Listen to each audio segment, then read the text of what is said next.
नमस्कार, मैं आर के पाल आप सभी दर्शकों का स्वागत करता हूं आपके अपने न्यूज़ चैनल शहर का दर्पण में। अब सभी खबरें विस्तार से। उत्तर प्रदेश के अल्पसंख्यक आयोग में अध्यक्ष और सभी सदस्यों के पद रिक्त होने व आयोग के पुनर्गठन को लेकर डॉक्टर रामशेर यादव जगराना ने इलाहाबाद उच्च न्यायालय लखनऊ खंडपीठ में एक जनहित याचिका दायर की थी, जिसको लेकर आज चीफ जस्टिस अरुण कुमार भंसाली साहब और मनोज कुमार गुप्ता की बेंच ने राज्य सरकार को निर्देशित किया है 2 हफ्तों में जवाब तलब किया है। अल्पसंख्यक का पुनर्गठन क्यों नहीं किया गया, जिसमें सरकारी वकील ने कहा है प्रक्रिया चल रही है, जल्दी ही कर दिया जाएगा। तो इस पर कोर्ट ने सरकारी अधिवक्ता से यह सब लिखित आदेश लाने को कहा गया। आपको बता दें कि अल्पसंख्यक आयोग उत्तर प्रदेश के समस्त 8 सदस्य और एक अध्यक्ष का पद जून 2024 से खाली पड़ा हुआ है, जिसको लेकर यह जनहित याचिका डाली गई है। आपको यह भी बता दें, इससे पहले अधिवक्ता डॉक्टर रामशेर यादव जगराना ने किन्नर आयोग के गठन के लिए भी जनहित याचिका डाली गई थी, जिसके बाद उत्तर प्रदेश में इसका गठन हुआ था। आइए देखते हैं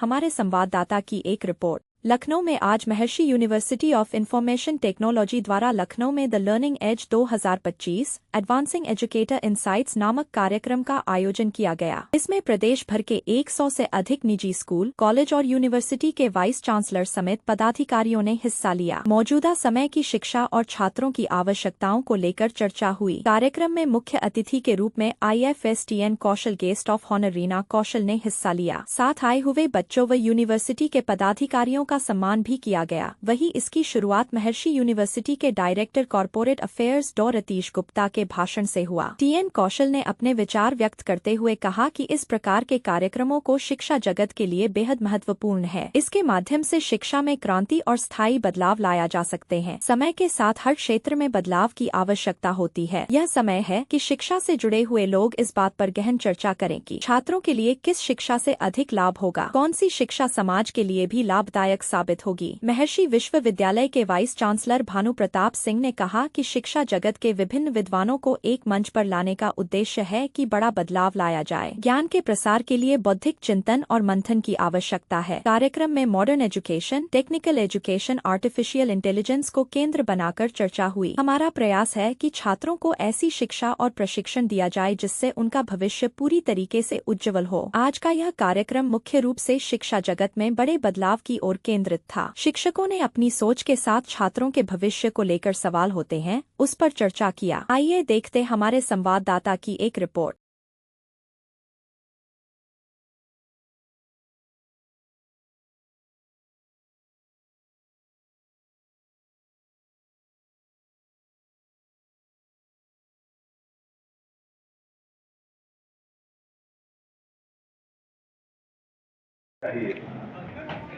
आजकल शिक्षा के सामने काफी चुनौतियां हैं। नई नई चीजों में नया नया बदलाव हो रहा है और इसमें सबसे ज्यादा जो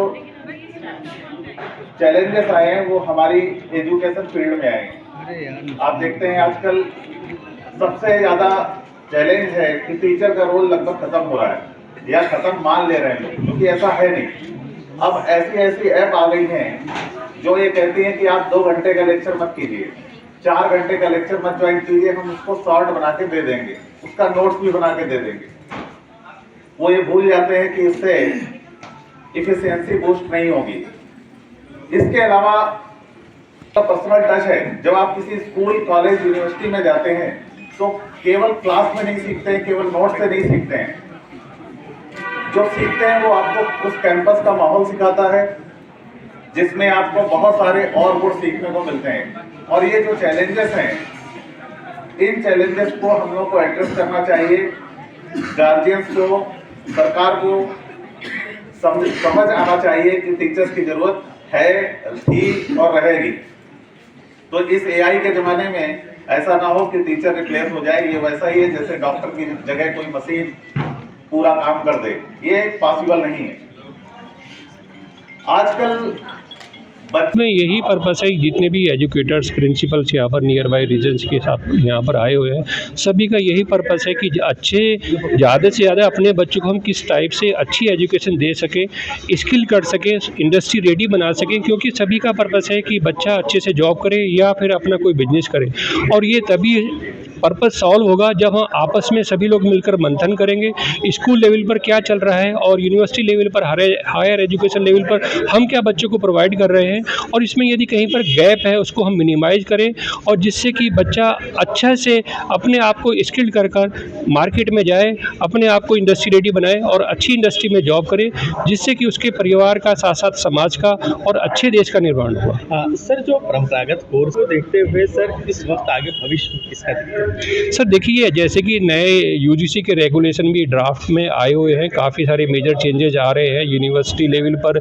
यूजीसी गाइडलाइंस आ रही है कि फैकल्टी की जो रिक्रूटमेंट लेवल पर, वहाँ पर भी गाइडलाइंस यूजीसी की आ रही है। उन्होंने ड्राफ्ट तैयार किया है कि फैकल्टी रिक्रूटमेंट के लिए, जैसे कि पहले होता था कि पीएचडी जो है आपका उसी कोर स्ट्रीम में आपका मैंडेटरी रिक्वायरमेंट थी, एंड नेट की भी वही कोर स्ट्रीम में नेट की रिक्वायरमेंट थी। बट आज के समय में जो यूजीसी गाइडलाइंस आई है, उन्होंने कहा है कि आप जो है यूजी पीजी लेवल आपका कुछ भी हो सकता है, यदि पीएचडी जिस स्ट्रीम में है उसी के लिए आप एलिजिबल होगे। पहले फैकल्टी मेंबर का एलिजिबिलिटी क्राइटेरिया था कि अब आपके लिए पीएचडी या नेट होना चाहिए, बट आज के समय में जो यूजीसी की नई गाइडलाइंस आ रही है कि आपका जो असिस्टेंट प्रोफेसर लेवल पर आपका एमए और एमटेक लेवल पर भी आप एलिजिबल है। इसी टाइप से यूजीसी की काफ़ी गाइडलाइंस वाइस चांसलर के रिक्रूटमेंट के लिए भी ड्राफ्ट आ रहा है कि पहले होता था कि भाई आपका कोर आपका प्रोफेसर होना चाहिए, बट आज के समय में जो इंडस्ट्री से कोर पर्सन है, इंडस्ट्री लेवल पर जिन्होंने अच्छी लीडरशिप में काम किया है, वो भी वाइस चांसलर के लिए आने वाले समय में एलिजिबल हो जाएंगे।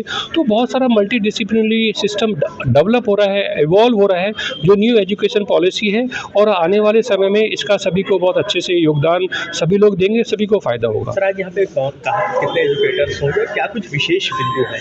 सर यहाँ पर जो नियर बाई रीजन्स हैं, 100 से ज़्यादा प्रिंसिपल्स हैं, एजुकेटर्स हैं, जो आपके गाजियाबाद से है, आपके बनारस से है, आपके जौनपुर से है, कानपुर से है, और ये सभी लोगों का पर्पस है कि हम लोग सर देखिए, जो हम यूनिवर्सिटी में, महर्षि यूनिवर्सिटी में जो बच्चों को हम स्टडी दे रहे हैं, जिस बेसिस पर स्किल दे रहे हैं और स्कूल लेवल पर क्या चल रहा है, उन्हीं का मंथन है कि कहीं पर कोई भी बच्चा हम लोग के साथ आने के बाद कहीं पर हमारे को कुछ लगता है कि हम स्कूल लेवल पर कुछ उसमें इम्प्रूवमेंट होना चाहिए, तो हम प्रिंसिपल्स को बता रहे हैं कि साहब आप इस टाइप से थोड़ा सा इम्प्रूवमेंट करेंगे तो बच्चा हम लोगों के पास आएगा, तो अच्छा सा हम उसको पॉलिश कर पाएंगे, रिफर्निश कर पाएंगे, स्किल्ड कर पाएंगे। यही पर्पस है हम लोगों के यहाँ पर एक साथ जुड़ने का।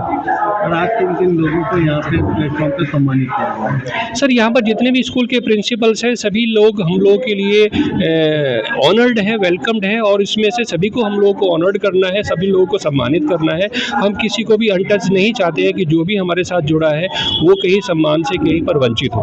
स्टूडेंट को क्या संदेश देना चाहेंगे? सर स्टूडेंट को यही संदेश देना चाहेंगे, बेटा आप 24 आवर्स का अच्छे से यूज़ करो, और हर एक मिनट का अपने दिमाग में ध्यान रखना चाहिए कि ये मिनट मेरा कहीं वेस्ट तो नहीं हो रहा है, चाहे मैं इसको मोबाइल पे लगा रहा हूँ, चाहे मैं बच्चों के साथ कहीं पर किसी का पार्ट में भी लगा हुआ हूँ, पर मेरे को ये पता होना चाहिए कि 24 आवर्स में जितना भी 24 आवर्स, क्योंकि सभी के पास 24 आवर्स है, उसका मैं मैक्सिमम यूटिलाइज करूँ और उसको अपने आप को अच्छे से स्टडी करूँ, अपने आप को अच्छे से स्किल्ड करूँ, जिससे कि अच्छी इंडस्ट्री में मैं अपने आप को जॉब पा सकूँ, जिससे कि मेरे परिवार का, मेरे समाज का और मेरे देश का उत्थान हो। Thank you sir. मत होइए कंफ्यूज, देखते रहिए शहर का दर्पण न्यूज़, क्योंकि खबरों की नब्ज़ पहचानते हैं हम। फिर अगले बुलेटिन में मुलाकात होगी, तब तक के लिए नमस्कार।